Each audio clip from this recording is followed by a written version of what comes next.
अस्सलामुअलैकुम। मैं उम्मीद करनी हूँ तुसी सारे ठीक ठाक खैरियत दे नाल ते चढ़दी कला च होवोगे। एक हिंदू आदिवासी कुड़ी ने अपना मजहब छੱਡ के सिੱਖੀ मजहब अपना लिया ਤੇ ਉਹ ਸਿੰਘਣੀ ਬਣ ਗਈ।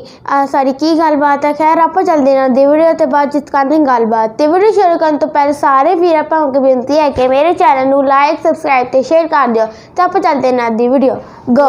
साथ क्या हुआ जो आप सिंगनी बन गई?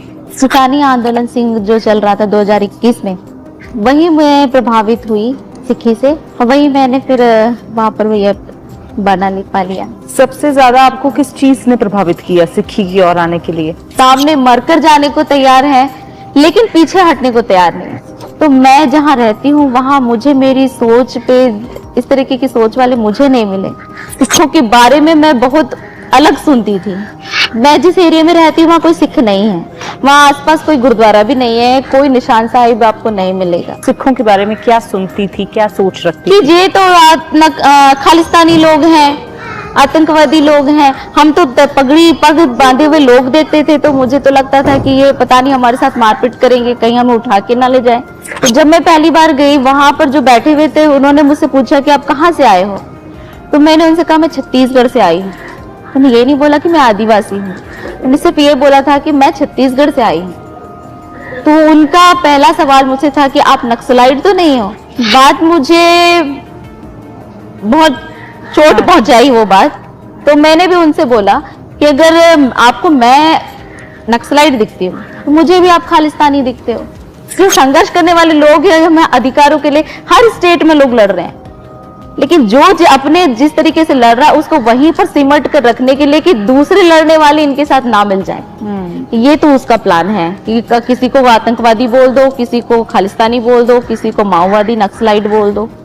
नक्सली बोलकर हमारे लोगों को ही खड़ा किया जा रहा है। गांव में अगर कोई मरेगा तो वो भी आदिवासी ही मरेगा, पुलिस वाला भी अगर इसमें मरेगा तो भी आदिवासी ही मरेगा। जो हमें नक्सलाइट माओवादी बोलते हैं ना, ये हमारे लोग नहीं है। ये कंपनियां हम पर जो अटैक कर रही है हमारे जल जंगल जमीन छीनने के लिए, वो प्लान करके अपने लोगों को अंदर भेजते हैं। उसमें हम मारे जाते हैं। जब हम मारे जाते हैं तो हमें मरने के बाद ड्रेस पहनाई जाती है और सारी तरफ पूरे देश में बताया जाता है कि नक्सलाइट को मारा। और आपके वहाँ पर जो टीवी के चैनल्स हैं, हाँ जी, वो जब पंजाब की खबरें दिखाते हैं तो खास तौर पर जब सिखों की खबरें दिखाते हैं तो कैसा प्रचार होता है? वही जब यहाँ पर वो संगत जैसे किसानी आंदोलन की खबरें हम देख रहे थे तो वो तो उसे पूरा खालिस्तानी बता रहे थे कि खालिस्तानी मूवमेंट है, ये किसानी आंदोलन है ही नहीं। तो किसान अपने हक के लिए लड़ रहे हैं, अपनी सरकार से मांग कर रहे हैं। हमारी सरकार ही हमें मार रही है और हमें बोल रही है कि हम खालिस्तानी हैं। पंजाबियत की या सिक्खी की सबसे आपको खास बात या अच्छी बात क्या लगती है? ये सबको एक जोड़ता है, एक ओंकार में सब एक जोड़ने की बात करता है। बाकी जगह मुझे ऐसी एकरूपता तो नहीं दिखती है।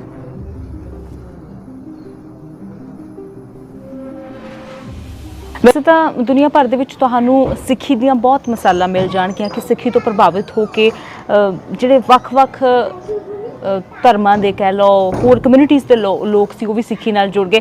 ਪਰ ਅੱਜ ਤੁਹਾਨੂੰ ਅਸੀਂ ਇੱਕ ਐਸੀ ਸਿੰਘਣੀ ਦੇ ਨਾਲ ਮਿਲਾਉਣ ਜਾ ਰਹੇ ਹਾਂ ਜਿਹੜੀ ਸ਼ਡਿਊਲ ਟ੍ਰਾਈਬ ਜਿਹਨੂੰ ਅਸੀਂ ਪੰਜਾਬੀ ਦੇ ਵਿੱਚ ਆਦੀਵਾਸੀ ਵੀ ਕਹਿ ਦਿੰਦੇ ਹਾਂ, ਉਸ ਭਾਈਚਾਰੇ ਦੀ ਤਾਰਿਕਾ ਜਰਨੈਲ ਕੌਰ ਕਿਵੇਂ ਬਣ ਗਈ, ਸਿੰਘਣੀ ਕਿਵੇਂ ਸੱਜ ਗਈ, ਅੱਜ ਅਸੀਂ ਤੁਹਾਨੂੰ ਦੱਸਾਂਗੇ। ਜਰਨੈਲ ਕੌਰ ਜੀ, ਵਾਹਿਗੁਰੂ ਜੀ ਕਾ ਖਾਲਸਾ ਵਾਹਿਗੁਰੂ ਜੀ ਕੀ ਫਤਿਹ। ਕੀ ਹਾਲ ਚਾਲ ਤੁਹਾਡੇ?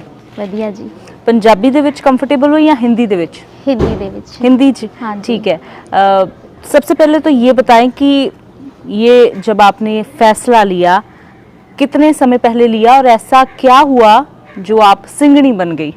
ये तो किसानी आंदोलन सिंह जो चल रहा था 2021 में, सिंगू बॉर्डर पर मैं थी, वही मैं प्रभावित हुई सिक्खी से और वही मैंने फिर वहाँ पर ये बना पा लिया। सबसे ज्यादा आपको किस चीज ने प्रभावित किया सिक्खी की ओर आने के लिए? देखिए वहाँ सिंगू बॉर्डर पे सबसे ज़्यादा जो छोटे बच्चे और माताएं, बूढ़ी माताएं मेरे सामने थी, उनके साथ में मैं रहती थी, बातचीत सारी होती थी। तो वो कहती थी कि हम या तो जीत के जाएंगे या फिर हम लाश जाएंगे, जीत के जावांगे या लाश जावांगे। तो ये शब्द सबसे पहले मैंने सुना था वहाँ पर। फिर वहाँ पे जो शहादतें हुई थी, तो किसानी जो कानून बने थे वो तो पूरे देश के लिए बने थे,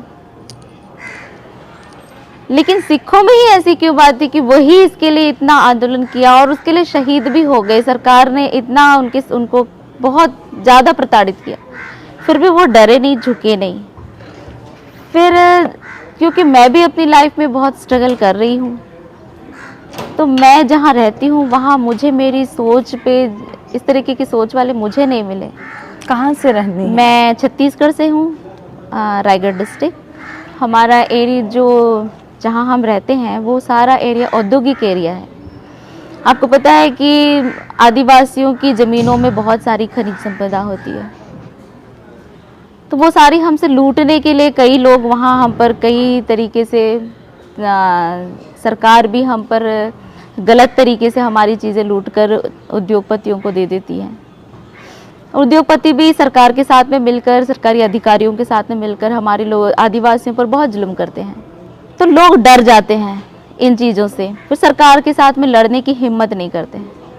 लेकिन यहाँ लोग शहीद भी हो रहे हैं, सामने मरकर जाने को तैयार हैं, लेकिन पीछे हटने को तैयार नहीं है। मैं वही कहने वाली थी कि आपका तो खुद का जो स्टेट है, सूबा है, आपके खुद के गांव हैं, वो अपनी होंद को बचाने के लिए जद्दोजहद कर रहे हैं, लेकिन इस सब के बीच में आप किसान आंदोलन में कैसे पहुंच गई उनको सपोर्ट करने के लिए? किसान तो मैं भी हूँ ना, किसान परिवार से हूँ। और देखिए, जब हम संघर्ष करते हैं किसी भी चीज़ के लिए सरकार के खिलाफ में आकर के, अगर हम अपने अधिकारों के लिए लड़ते हैं तो हमें बहुत कुछ सामना करना पड़ता है। तो मेरे साथ भी बहुत सारी घटनाएं घटी, मुझ पर वारंट था उस समय, तो इस वजह से मैं अपने वकील से मिलने आई हुई थी। जब मेरे वकील ने बोला कि आपको अभी घर जाना सही नहीं होगा, यहीं रुक जाओ, तो फिर आंदोलन तो हम अपने अधिकार के लिए छत्तीसगढ़ में भी करते ही थे और मैं लीड करती थी। तो फिर मैंने सोचा कि यहाँ पे भी किसानी आंदोलन चल रहा है, मैं वहीं चली जाऊँ। तो मैं वहीं चली गई। बस वहाँ जाकर के फिर जब कुछ मैंने देखा, सिखों के बारे में मैं बहुत अलग सुनती थी। मैं जिस एरिया में रहती हूँ वहाँ कोई सिख नहीं है, वहाँ आसपास कोई गुरुद्वारा भी नहीं है, कोई निशान साहिब आपको नहीं मिलेगा। मेरे घर में लगा अभी पहला निशान साहिब गुरुद्वारा भी बन रहा है, मीरी पीरी स्कूल बन रहा है। बाबा तेजिंदर जी और भजन सिंह जी, गुरमीत दीदी सारे मुझे हेल्प कर रहे हैं, जो मुझे पंजाबी सिखा रहे हैं। मेरी इंग्लिश टीचिंग भी हो रही है, और हमारे जितने आदिवासी लोग हैं जो हम संघर्ष कर रहे हैं वो सारों को हेल्प कर रहे हैं। जब आप ने ये बाना पहना, उसके बाद आप अपने परिवार से मिलने गई? हाँ जी, हाँ जी। हैरान नहीं हुए वो? नहीं, वो हैरान नहीं हुए, क्योंकि जब मैंने सिक्खी लेने की बात कही ना अपने दलपंथ में, मैं बाबा राजा राज अरबा खरबा तरना दल के साथ 4 महीने रही आंदोलन में। और बाबा चड़त सिंह, जिन्होंने जो उनके पिताजी हैं, उन्होंने मुझे अपनी बेटी माना है। बाबा राजा राज की मैं बहन हूँ, और बाबा जी, मैं उनके परिवार का हिस्सा हूँ। उनके परिवार के हर फंक्शन में मैं आती हूँ, तो मेरा घरेलू रिश्ता बन चुका। वो भी मेरे घर आए हैं, सारा कुछ मेरे घर में आके रह के वो 10 दिन रह के गए हैं। तो आंदोलन में जब मैंने कहा कि मुझे सिंगनी सजना है, तो बाबा जी ने पूछा, बोला कि तुम जब गांव जाओगी तो फिर तुम इसे उतार दोगी, तुम्हारे घर वाले, तुम्हारे गांव के लोग, तुम्हारे समाज के लोग इसका विरोध करेंगे। तो मैंने कहा, बाबा जी समाज की तो बात कोई नहीं है, लेकिन आप मेरे घर वालों से आप फ़ोन पर बात कर लीजिए। तो हमने वीडियो कॉल पे वहाँ से बात की। तो मेरे बेटों ने भी कहा, मेरे पति ने भी कहा कि अगर उसे, हाँ जी, उन्होंने कहा कि अगर उसे सिंगनी सजना है, वो सिक्खी अपनाना चाहती है, तो कोई नहीं, हम भी अपना लेंगे। उससे पहले आप सिखों के बारे में क्या सुनती थी, क्या सोच रखती कि ये तो खालिस्तानी लोग हैं, आतंकवादी लोग हैं। हम तो पगड़ी पग बांधे हुए लोग देखते थे, तो मुझे तो लगता था कि ये पता नहीं हमारे साथ मारपीट करेंगे, कहीं हमें उठा के ना ले जाए। तो ये सोच थी मेरी। जब मैं आंदोलन में पहले दिन, वहाँ जो बैरिकेड्स लगे हुए थे, जो किसान किसी को अंदर आने जाने पे जो देखते थे कि कोई गलत इंसान ना आए, तो जब मैं पहली बार गई वहाँ पर जो बैठे हुए थे उन्होंने मुझसे पूछा कि आप कहाँ से आए हो, तो मैंने उनसे कहा मैं छत्तीसगढ़ से आई हूँ। मैंने ये नहीं बोला कि मैं आदिवासी हूँ, मैंने सिर्फ ये बोला था कि मैं छत्तीसगढ़ से आई हूँ। तो उनका पहला सवाल मुझसे था कि आप नक्सलाइट तो नहीं हो। बात मुझे बहुत चोट पहुंचाई वो बात। तो मैंने भी उनसे बोला कि अगर आपको मैं नक्सलाइट दिखती हूँ तो मुझे भी आप खालिस्तानी दिखते हो। फिर हमारी बैठ के वहाँ पे बहुत सारी चर्चा हुई, बहुत सारी बातें हुई, हम बोले, फिर सारी चीज़ मुझे समझ में आने लगी कि नहीं, ये तो हम एक स्टेट के लोग अपने अधिकारों के लिए लड़ रहे हैं और दूसरा स्टेट भी अपने अधिकारों के लिए लड़ रहा है। अपने अपने लड़ने के तरीके हैं, अपनी अपनी संस्कृति है।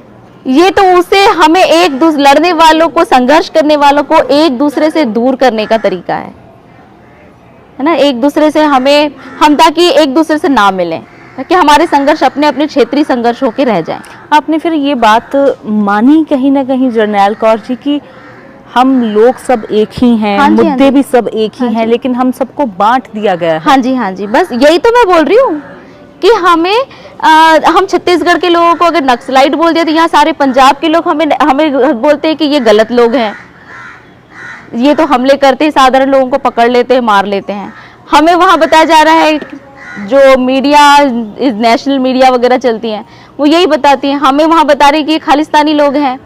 आपने देखा कि किसानी आंदोलन को भी किस तरीके से खालिस्तानी मूवमेंट बनाया जा रहा था। तो हमें जो संघर्ष करने वाले लोग हैं, हमें अधिकारों के लिए हर स्टेट में लोग लड़ रहे हैं, लेकिन जो अपने जिस तरीके से लड़ रहा है उसको वहीं पर सिमट कर रखने के लिए कि दूसरे लड़ने वाले इनके साथ ना मिल जाएं। ये तो उसका प्लान है कि किसी को आतंकवादी बोल दो, किसी को खालिस्तानी बोल दो, किसी को माओवादी नक्सलाइट बोल दो। फिर आपने अब जो ये फैसला लिया, अब आपने पंजाब में ही रहने का फैसला लिया है उम्र भर? नहीं, मैं तो अपने घर जाती हूँ, आना जाना होता है मेरा। वहाँ के लोग जब आपको इस वेशभूषा में देखते हैं, जो आपके परिवार से बाहर के लोग हैं, उनका क्या रिएक्शन होता है? देखिए, मुझे सारे लोग पहचानते हैं क्योंकि मैं हमेशा आंदोलनों को मैं लीड करते आई हूँ। ऑफिसर्स भी जानते हैं मुझे, जो आंदोलन करने वाले लोग हैं, लड़ने वाले लोग, वो सारे लोग मुझे पहचानते हैं। तो उन्हें मालूम था मैं यहाँ से अपनी फोटो वीडियो वगैरह शेयर करती थी वहाँ पर। तो उन्होंने सबने मुझसे बोला होता कि जब भी आप आएंगे आप हमें बताइएगा, खबर दीजिएगा कि आप आ रही हैं। जब मैं वहाँ पहुँची तो सारे लोगों ने स्टेशन पर ही मेरा बहुत अच्छे तरीके से स्वागत किया। पंजाबियत की या सिक्खी की सबसे आपको खास बात या अच्छी बात क्या लगती है? कि सबको एक जोड़ता है ना, एक ओंकार में सब एक जोड़ने की बात करता है। बाकी जगह मुझे ऐसी एकरूपता तो नहीं दिखती है।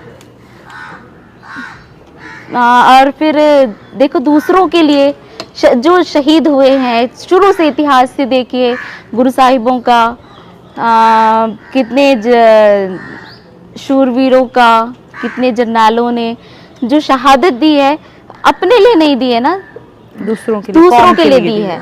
अब देखिए, जब भारत की महिलाओं को मुगलों के पास बेचा जाता था, सिखों ने तभी ये नहीं सोचा कि ये हिंदू हैं, हम सिख हैं, हम इन महिलाओं को नहीं बचाएंगे।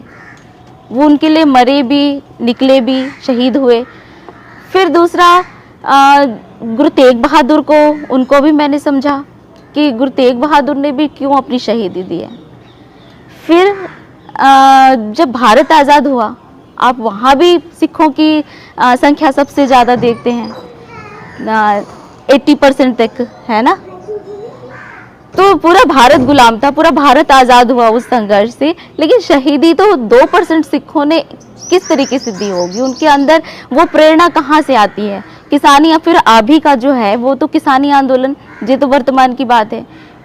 जो 750 किसान इसमें शहीद हुए, उन्हें क्या पड़ी थी दूसरों के लिए मरने की?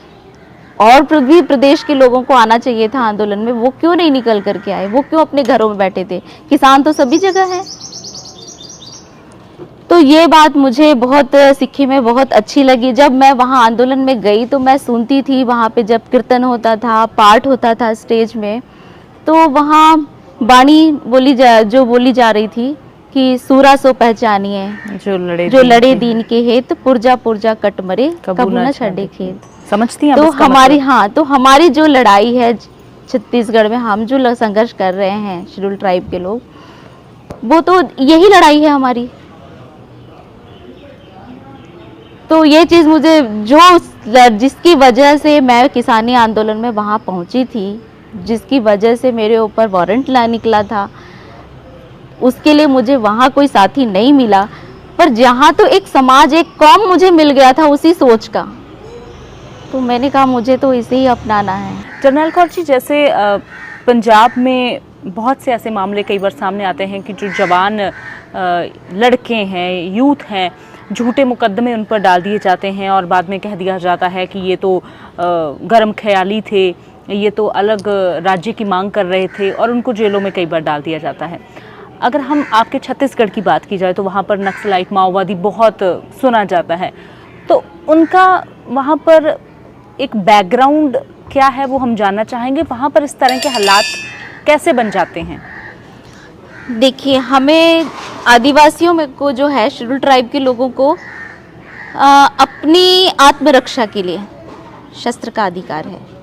ये हमारा कॉन्स्टिट्यूशनल राइट है कि हम तीरंदाजी, अपने जो कल्चर में हमारे जो बर्छे भाले, ये हम अपने साथ अपनी आत्मरक्षा के लिए लेके चल सकते हैं। हमें भारत का संविधान जो है स्वायत्त शासन का अधिकार देता है 5वीं अनुसूची के अंतर्गत। यही चीज़ सिखों को भी देता है। वो भी, आज मैं सिखी हूँ ना, मेरे हाथ में शस्त्र है अपनी आत्मरक्षा के लिए। तो ये हमें तो संवैधानिक अधिकार है, लेकिन इस अधिकार का इस्तेमाल जब हम अपनी आत्मरक्षा के लिए करते हैं तो क्योंकि सरकार के हाथ में तो सारी पावर है। ਅੱਜ ਦੀ ਵੀਡੀਓ 'ਚ ਆਪਾਂ ਦੇਖਿਆ ਕਿ ਇੱਕ ਹਿੰਦੂ ਆਦੀਵਾਸੀ ਕੁੜੀ ਨੇ ਆਪਣਾ ਮਜ਼ਹਬ ਛੱਡ ਕੇ ਸਿੱਖੀ ਮਜ਼ਹਬ ਅਪਣਾ ਲਿਆ ਤੇ ਉਹ ਸਿੰਘਣੀ ਬਣ ਗਈ, ਕਿਉਂਕਿ ਉਹਨੂੰ ਪਹਿਲੇ ਸਿੱਖਾਂ ਦੇ ਮਜ਼ਹਬ ਬਾਰੇ ਕੁਝ ਨਹੀਂ ਪਤਾ ਸੀ ਤੇ ਹੁਣ ਉਹਨੂੰ ਸਭ ਕੁਝ ਪਤਾ ਲੱਗ ਗਿਆ ਹੈ। ਤੇ ਸਿੱਖ ਵੀਰ ਇੱਜ਼ਤਾਂ ਦੀ ਹਿਫਾਜ਼ਤ ਕਰਦੇ ਨੇ, ਮੁਸ਼ਕਿਲ ਵਕਤ ਦੇ ਵਿੱਚ ਸਭ ਦੀ ਮਦਦ ਕਰਦੇ ਨੇ। ਤੇ ਬਾਕੀ ਵੀਰੋ ਤੁਹਾਡਾ ਇਸ ਵੀਡੀਓ 'ਚ ਬਾਰੇ ਕੀ ਖਿਆਲ ਹੈ, ਕਮੈਂਟ ਕਰਕੇ ਆਪਣੀ ਰਾਏ ਦਾ ਇਜ਼ਹਾਰ ਲਾਜ਼ਮੀ ਕਰੇ ਤੇ ਆਪਣਾ ਖਿੜੇ ਸਾ ਖਿਆਲ ਰੱਬ ਰੱਖਾ।